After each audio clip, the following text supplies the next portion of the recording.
महादेव महादेव महादेव महादेव महादेव महादेव।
पूर्णमदः पूर्णमिदं पूर्णात्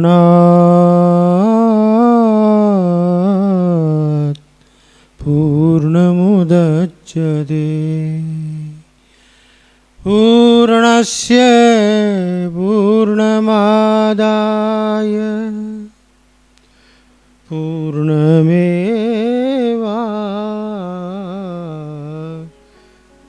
वृंदावनी सा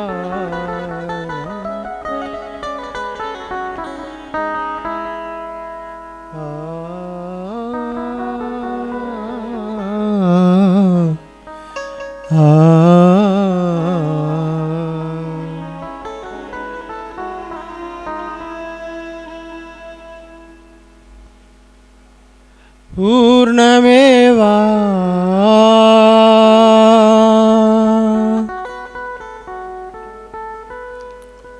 ओए वायलिन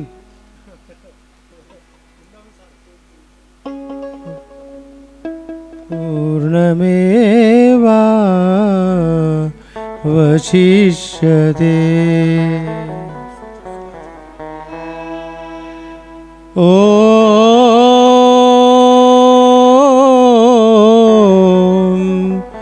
शांति शांति शांति। स्वामी जी पीछे से बोल रहे हैं सुर चढ़ा हुआ, हम खुद ही चढ़े हुए हैं। देखो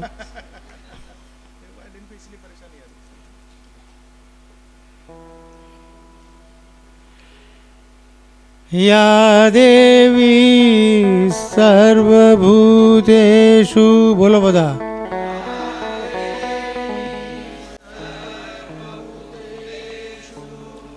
या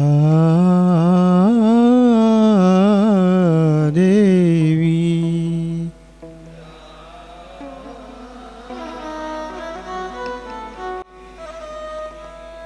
बढ़िया, सर्वभूतेषु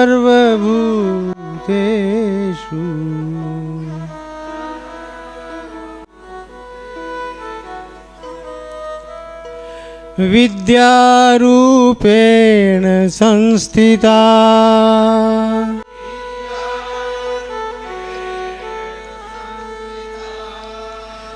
नमस्तस्यै नमस्तस्यै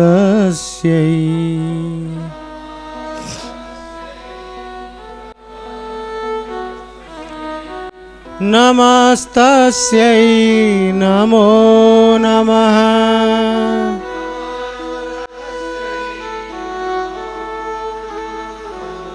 नमस्तस्यै नमो नमः।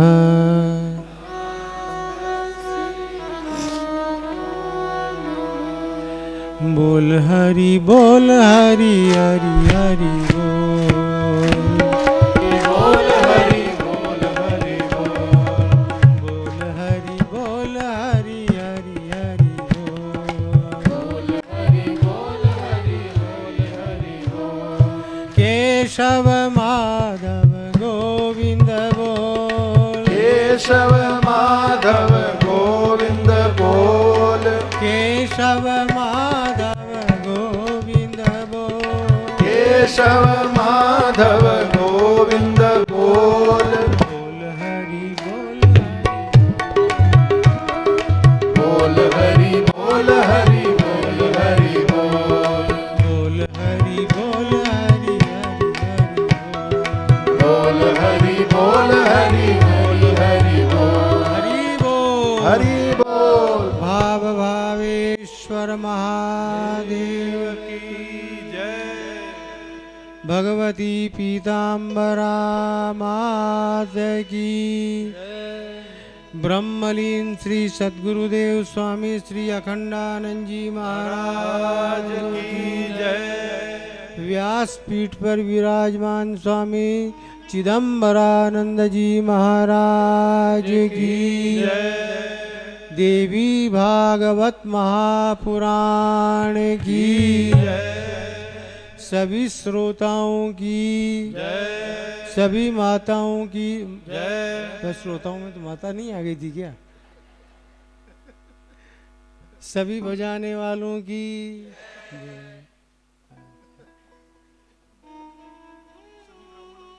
हाँ इधर नहीं देखा मैंने। सभी ब्राह्मणों की गोपालानंद स्वामी की कोई बाकी रह गया हो तो अपनी जेब खुद ही बुला लेना।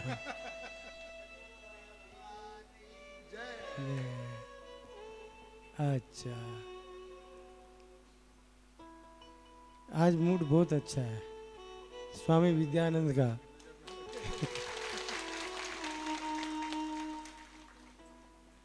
इसलिए रहा नहीं गया, मैं आ गया और न रहने के पीछे कारण खुद स्वामी जी ने दे दिया। वो कृष्ण कथा सुना रहे थे और सुनाते सुनाते हमारे वाले की लीला ही छोड़ दिया, उसका नाम भी नहीं लिया। कौन सी लीला छोड़ दी? रास लीला। अब आगे हम तो आज बैठे हैं सामने। आपने तो रासलीला के आगे की कथा सुना दिया।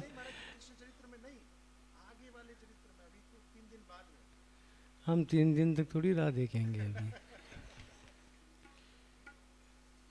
भाई आपने तो आज पहुंचा दिया उनको दसम स्कंद में, उत्तरार्ध में भी पहुंचा दिया। तो हमारे वाले की बात वो हम ही कर सकते हैं। हाँ।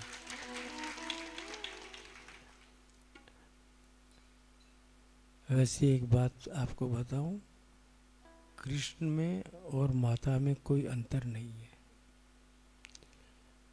तंत्र ग्रंथों में स्पष्ट स्वीकार किया गया है, कृष्णस्तु कालिका साक्षात रामस्तु भुवनेश्वरी। ये जितने भी अवतार हुए हैं भगवती से ही हुए हैं। तो कृष्णावतार कालिका के ही अवतार है, कृष्णस्तु कालिका। इसलिए स्वामी जी माता जी की कथा सुना रहे हैं, उसमें कृष्ण कथा का आना अनुचित नहीं लगता है, बिल्कुल उचित है। वैसे भी तुम देखो, काली का बीज मंत्र, कामदेव का बीज मंत्र और कृष्ण का बीज मंत्र एक ही है। क्लीम कालिकायै नमः, क्लीम कृष्णाय नमः, क्लीम कामाय नमः। सभी में, इन तीनों में ही क्लीम ही बीज मंत्र है। और क्लीम का मतलब होता है बच्चों, आधा क है, पूरा ल है और उसमें ई की मात्रा है और उसमें भी ऊपर अनुस्वार लगा हुआ है। भाई थोड़ा बैठने में गड़बड़ तो हो रहा है, हम ज़्यादा लंबे खींच गए। नहीं नहीं ठीक है, ठीक है। नहीं नहीं नको,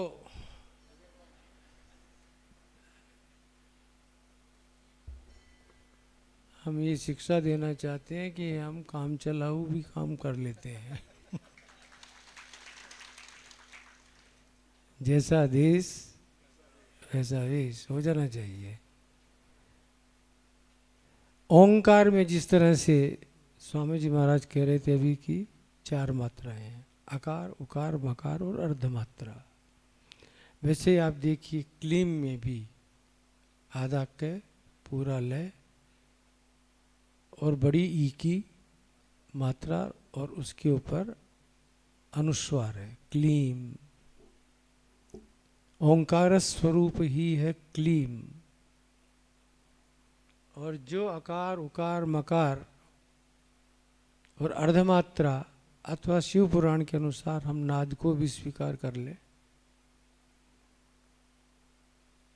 तो यहाँ पर भी क्लीम में नाद तो है ही न, बोला जाएगा तो नाद तो होने ही वाला है।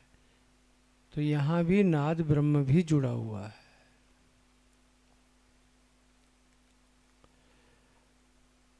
ककार कर्मों का वाचक है।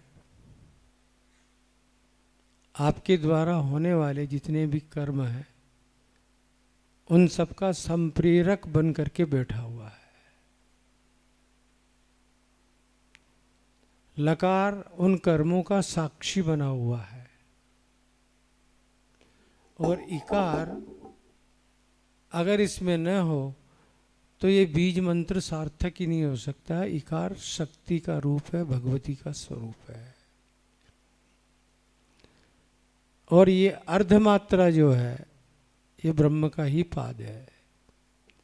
इस तरह से ये क्लीम शब्द जो है बच्चों सच्चिदानंद घन आनंद पर ब्रह्म का स्वरूप और ओंकार का ही प्रतीक है। काली का भी ओंकार स्वरूपा है।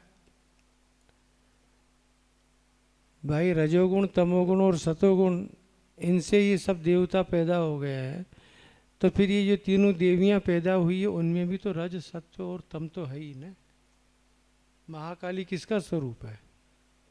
तम का स्वरूप है। महालक्ष्मी किसका स्वरूप है? रज का। और महासरस्वती सत्व गुण का प्रतीक है।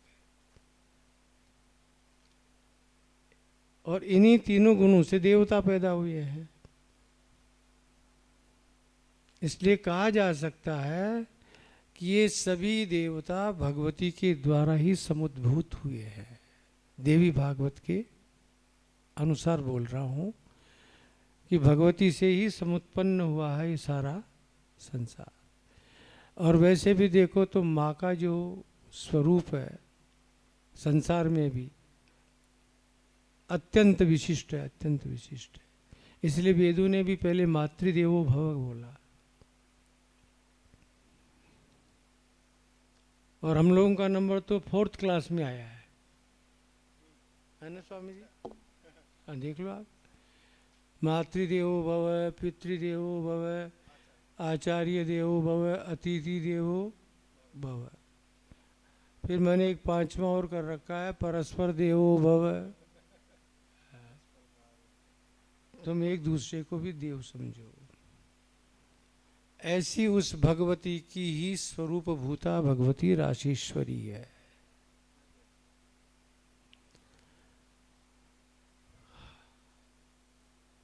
और बिना राधा रानी की कृपा के श्याम सुंदर का आप साक्षात करने के अधिकारी बन ही नहीं सकते। यानी वहां भगवती है ही है विराजमान।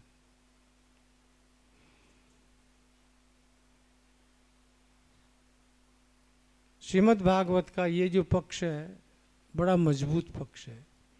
देखो 5 रस पहले प्रतिपादित होते हैं इसमें। वात्सल्य रस, सख्य रस, शांत रस,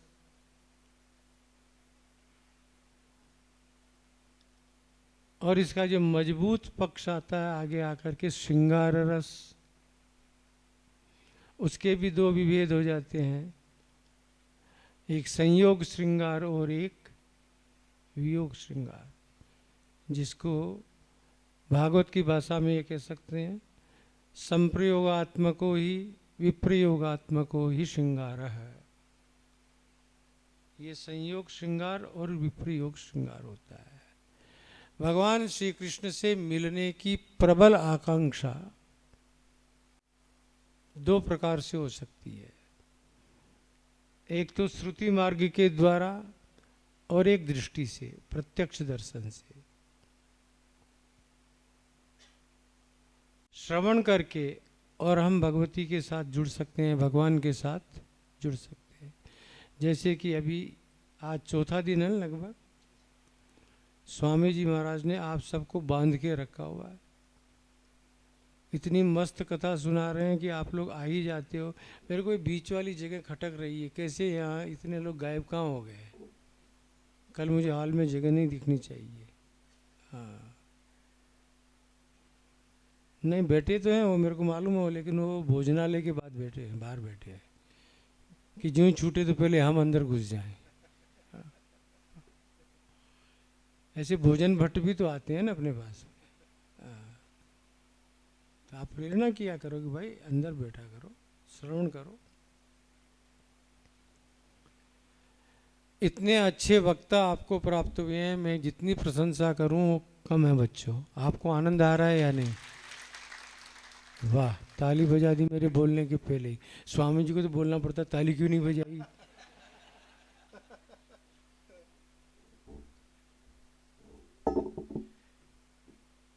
मुझे खुद को बहुत आनंद का अनुभव होता है इनको सुन करके। इनकी जो शैली है बोलने की और जो भावों को घटित करते हैं, बड़ा प्यारा भाव आता है, बड़ा अच्छा लगता है सुन करके।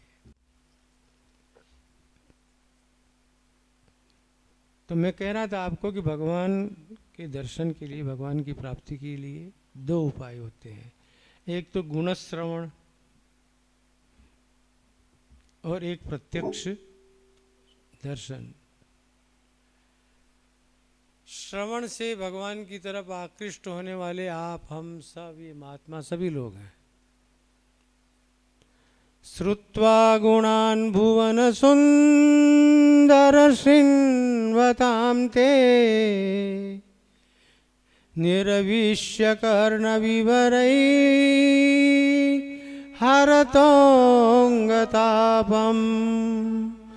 रूपं दृशां दृशिमता मखिलार्थलाभम् त्वय्यच्युता विशति चित्तमपत्रपं मे।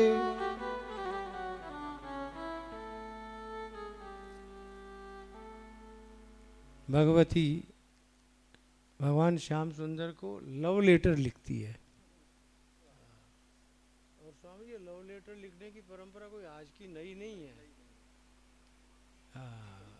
बड़ी प्राचीन है। देखिए शकुंतला ने लिखा कि नहीं, फिर आपने भी लिखा होगा ना?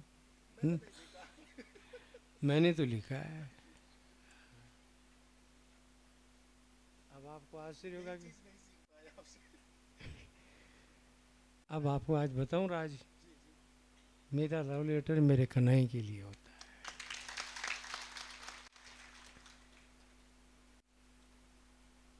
आप मेरी पुरातन किताबों को देखेंगे न, तो उसमें हमेशा मैं ऊपर लिखता हूँ, मेरे कन्हैया ये सब कुछ तुम्हारे लिए और मैं तुम्हारा स्वामी विद्यानंद। इसलिए हमने तो लिखा है भाई, हमको डर भी नहीं है बोलने में। लोगों को जो समझना हो जाए भाड़ में, हमको क्या।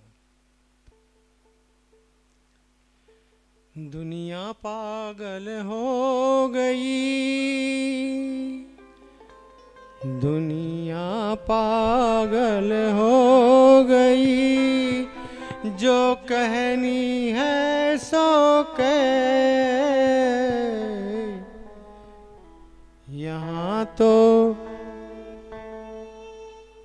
यहाँ तो होगी वही, यहाँ तो होगी वही जो मर्जी नंदलाल की भय,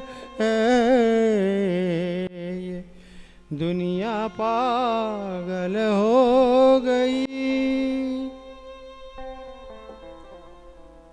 लोग कहते हैं बड़ा पागल है, लेकिन बड़ा मजा आता है इस बात में।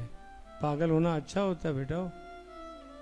किसी के लिए पागल होके देखो तो सही, उसमें भी मजा आएगा। फिर उसके लिए पागल होके देखो, आनंद आ जाएगा। इन्हीं बिगड़े दिमागों में स्वामी जी भरे खुशियों के लच्छे हैं। इन्हीं बिगड़े दिमागों में तुम हमको पागल समझते हो, हम पागल ही अच्छे हैं।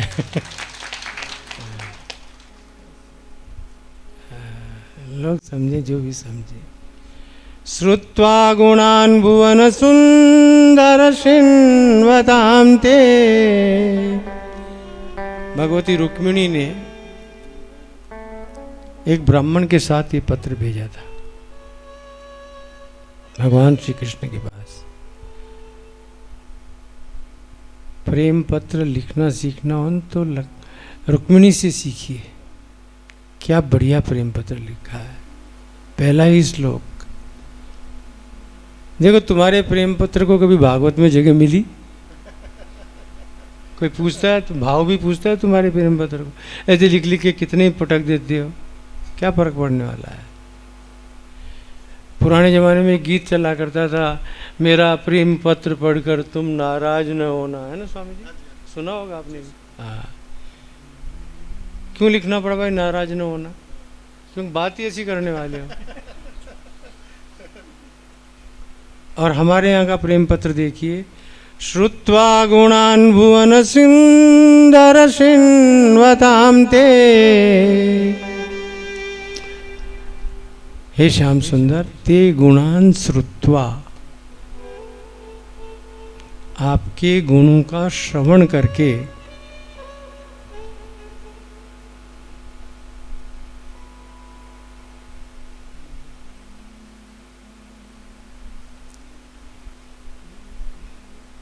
संबोधन कितना प्यारा किया है, भुवन सुंदर।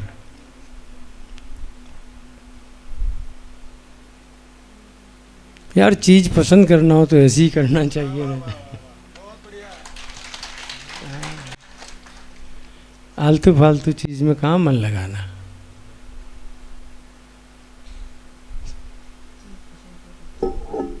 भगवान से सुंदर तो और कोई ज्यादा हो ही नहीं सकता है।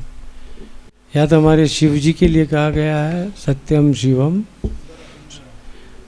और किसी भी अवतार के साथ में सुंदर शब्द का प्रयोग नहीं हुआ है। कोई नहीं बोलता है राम सुंदर, कोई नहीं कहता है वामन सुंदर, कोई नहीं कहता नृसिंह, उनको तो कोई बोले ही नहीं, डर जाए। नृसिंह सुंदर कोई बोलता है?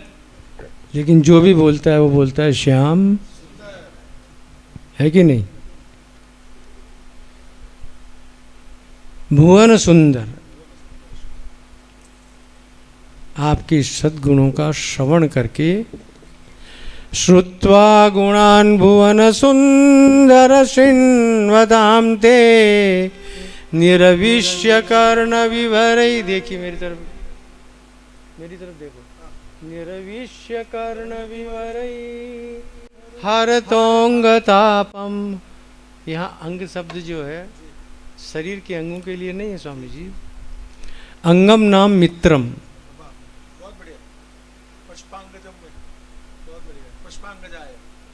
यहाँ के ऊपर भी अंग शब्द जो आया है।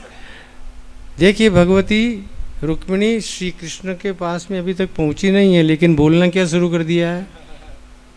मित्र।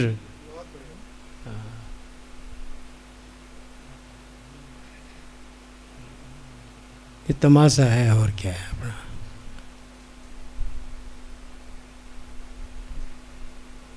हे अंग, आपके जो सद्गुण है वो मेरे कानों की गुफा में, वीवर गुफा को बोलते हैं, हाँ, उस गुफा में घुस जाते हैं। हाँ। और जाकर के अंदर काम क्या करते हैं? तापह हरता। हृदय में रहा हुआ जो संताप है उस संताप को दूर कर देता है। आपके गुण, मतलब जिनके सुने हुए गुण ये काम कर सकते हैं, तो सामने प्रकट देखेंगे तो क्या हाल होगा, है ना। और सबसे और देखिए महत्वपूर्ण बात ये कहती, बहुत ज़्यादा समय हो जाएगा और 1:45 बज गया स्वामी जी। मैं तो ये रासलीला का तो चर्चा ही शुरू नहीं किया। हाँ हाँ, चलो समेटता हूँ। रूपम दृशाम दृशिमतामखिलार्थलाभम। हे देव, हे श्याम सुंदर, संसार में आपके सौंदर्य को, जिसको भी आंख है भैया, दृशिमताम, जिनके आंख है, उन्होंने आपके सौंदर्य माधुर्य का दर्शन कर लिया। परिणाम क्या हो गया वहाँ? अखिलार्थ लाभम। अखिलार्थ का मतलब हो गया पुरुषार्थ चतुष्टय लाभम। अखिलार्थ लाभम यानी पुरुषार्थ चतुष्टय लाभम। अर्थ्यते इति अर्थ है। जिसको हम चाहते हैं, जिसको भी हम चाहते हैं, उसका नाम अर्थ होता है। यहाँ पैसे का अर्थ मत ले लेना कि हम पैसे को चाहते हैं। यहाँ श्याम सुंदर की बात हो रही है। जब हमने आपको चाह लिया तो ये चतुष्टय पुरुषार्थ तो आपके पीछे पीछे आके खड़े हो ही गए ना हमारे पास। इसलिए उनका लाभ तो हमको यूं ही मिल ही जाने वाला है। रूपम दृशाम दृशिमताम अखिलार्थ लाभम। अंतिम पंक्ति ध्यान दीजिए, बहुत महत्वपूर्ण है।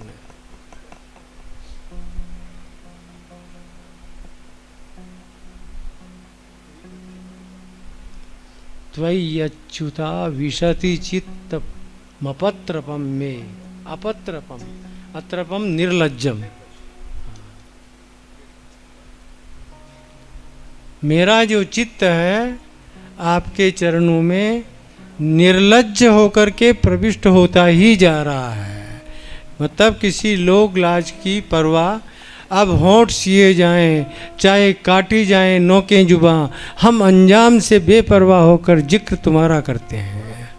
हम अंजाम से बेपरवाह होकर जिक्र तुम्हारा करते हैं। अपत्रपम में, निर्लज्ज होकर के। याद रखना, जहाँ प्यार होता है, जहाँ भाव होता है, वहाँ लाज शर्म होनी भी नहीं चाहिए। अगर होगी तो आप कर ही नहीं सकते। मीरा को देखो, मैं तो गिरधर आगे। कौन थी वो? सामान्य औरत थी? अरे राजरानी थी, और वो नाचने की बात कर रही है। किसके आगे? गिरधर आगे नाचूंगी। राणा ने विरोध किया। क्या कर रही हो राजरानी होकर के? राणा जी में तो गोविंद रा गुण गाश्या। राणा जी में तो गोविंद रा गुण गाश्या। हे राणा, हम तो गोविंद के गुण गाएंगे। आपको जो करना हो आप करिए, हमको नहीं रोक सकते। निर्लज्ज होकर के, श्रीमद् भागवत के 11 स्कंद में आएगा शुरू में स्वामी जी, विलज्जो, लाज छोड़ करके नृत्यति। हाँ, उद्गायति, जोर जोर से चिल्लाएगा, हरि बोल, हरि बोल। इस पंक्ति में आप और हम और स्वामी जी आते हैं, जो अभी मैंने सुनाया। कौन सी पंक्ति? श्रुत्वा गुणान, अपने तो गुण श्रवण करके कथा कर रहे हो ना। हम भी जो कुछ बोल रहे हैं भगवान के गुणों का ही श्रवण करके, गुणगण श्रवण करके ही कर रहे हैं।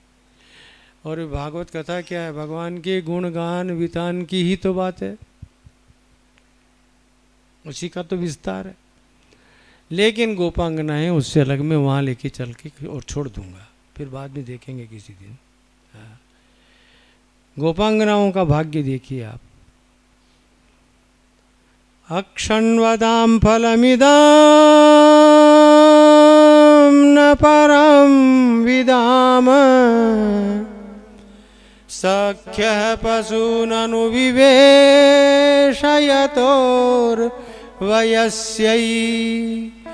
वक्त्रं व्रजेश सुतयो रनुवेणुजुष्टम् यैर्वानिपीतमनुरक्त कटाक्षमोक्षम। ये सामने देख रही हैं। इनका भाग्य इतना प्रबल है कि वो श्री कृष्ण दर्शन साक्षात करके फिर प्यार कर रही है। हम सब सुन करके प्यार कर रहे हैं। अब तुम कर रहे हो कि नहीं, तुम्हारी बात तुम जानो, क्योंकि तुम्हारे को तो लुगाई भी चाहिए, बेटा भी चाहिए, धन भी चाहिए, घर भी चाहिए, गाड़ी भी चाहिए, घोड़ा भी चाहिए, गधेड़ा भी चाहिए। अभी स्वामी जी ने गधेड़े को भी मरवा दिया।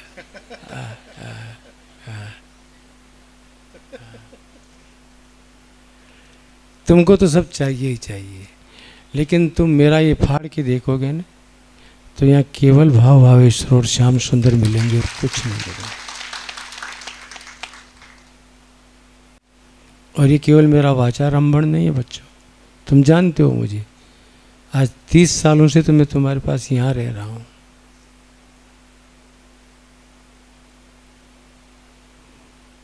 अक्षण्वताम इदमेव फलम।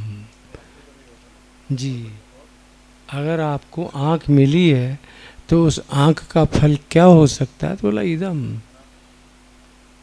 बोला क्या इदम इदम करते हो? बोला कृष्णमेव फलम। कौन फल है?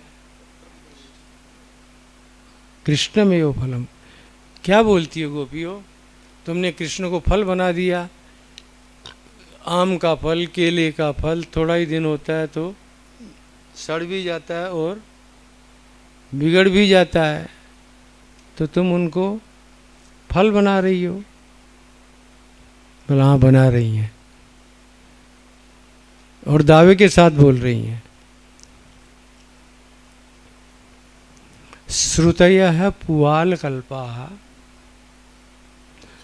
ऋषि आए, एक गोपी पानी भर रही थी, उससे जाकर के कहा देवी हम कुछ पूछना चाहते हैं। बोला हाँ पूछो।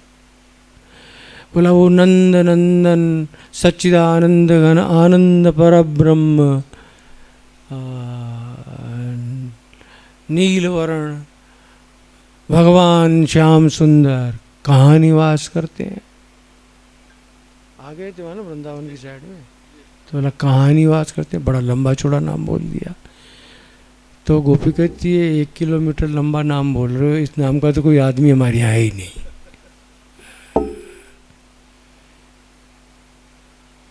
बोला क्या बात करती हो? बोला हाँ इतना लंबा का नाम हमारे यहाँ किसी का नहीं है। और अगर आपको ढूंढना है वो सच्चिदानंद घन आनंद पर ब्रह्म को, तो जाइए महाराज श्रुतियों में ढूंढिए। कहाँ ढूंढिए? श्रुतियों में ढूंढिए।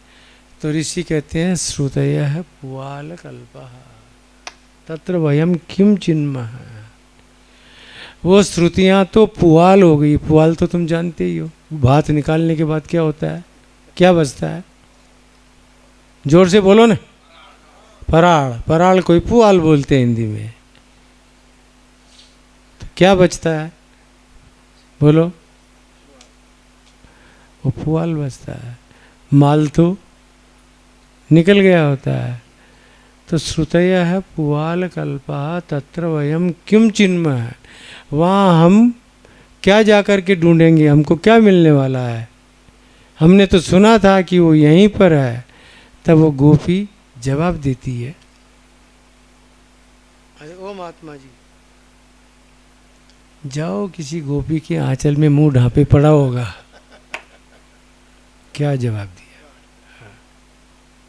किसी गोपी के मुंह में आंचल में मुंह ढांके पड़ा होगा। बोला ये ब्रह्म की दशा है।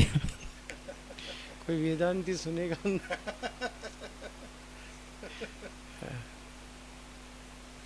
लेकिन ब्रह्म तो ब्रह्म ही है ना। कृषिर भूवाचक शब्द हनस्त निर्वृत्तिवाचक तयोरेक्यम पर ब्रह्म कृष्ण इत्यभिधीयते। क्या कृष्ण ब्रह्म नहीं है? हाँ, पढ़ा होगा कहीं। अच्छा, तो बात तो ये थी कि तुम उसको फल कैसे कह रही हो? बोला महात्मा जी, हम फल इसलिए कह रहे हैं क्योंकि हमने ये फल खाया है। बोला तुमने खा भी लिया? हाँ बड़ा खाया है ना। एक है फल है, बोलिए, एक है फल है कापी देवकी फलती तत्पालयती च यशोदा, पालयती च तत्पालयती, ये माइक मेरे से दूर हो जाता है। तत्पालयती च यशोदा प्रकामम उपभुंजते गोप्य है।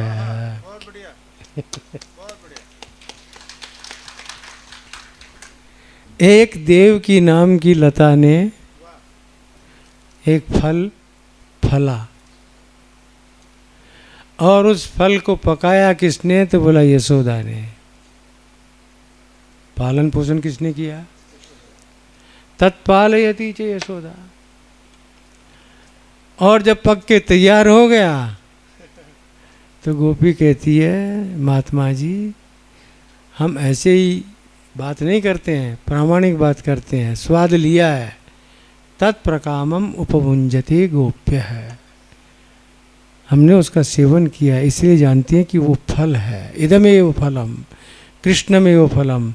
और महात्मा जी ये फल ऐसा है, न सड़ता है, न बिगड़ता है, और न खराब होता है, और न खत्म होता है। अक्षण्वतां फलमिदं न परम विदाम। गोपियाँ अपने अनुभव से कह रही हैं, न परम श्रेष्ठम विदाम, उससे श्रेष्ठ और कोई है ही नहीं, हो ही नहीं सकता है। आँख धारण करने का फल देखो, भगवान राम, वाल्मीकि ने लिखा है, जिसने राम को नहीं देखा, बोलिए, और जिसको राम ने नहीं देखा, रामम यम नाभिपश्यति, राम जिसको नहीं देखते हैं, अथवा रामम नाभिपश्येत, जो राम को गर्हितः निंदितः सर्वलोकेषु आत्मानमप्य विगर्हति। वाल्मीकि लिख रहे हैं, जिसने राम को नहीं देखा और राम को जिसने नहीं देखा, दोनों ही बात है। राम जी ने जिसको नहीं देखा और राम जी को, राम को जिसने नहीं देखा, वो बड़ा निंदित और बड़ा गर्हित है। तो आंख धारण करने का फल क्या हुआ? राम दर्शन हुआ कि नहीं? वैसे ही हमारी गोपियां कह रही हैं यहाँ पर भागवत की, अक्षण्वतां फलमिदं न परम विदाम। आंख धारण करने का ये गोपांगनाओं का प्रेम पत्र है बच्चों। जैसे रुक्मिणी का सुना ना आपने, वैसे ये गोपांगनाओं का प्रथम स्नेह संदेश परमात्मा श्री कृष्ण के चरणों में निवेदित हो रहा है। उसके बाद आगे की बात बनेगी, लेकिन वो सब अब मुझे नहीं करना है। भूख लगी है मेरे को भी, आज सवेरे नाश्ता भी नहीं किया है, मैं भी ऐसे ही बैठा हुआ हूँ। स्वामी जी आप ऐसा मत समझना कि मैं खा पी के आया हूँ। मैं आपको पूरी कंपनी दे रहा हूं और तुम सबको भी दे रहा हूं।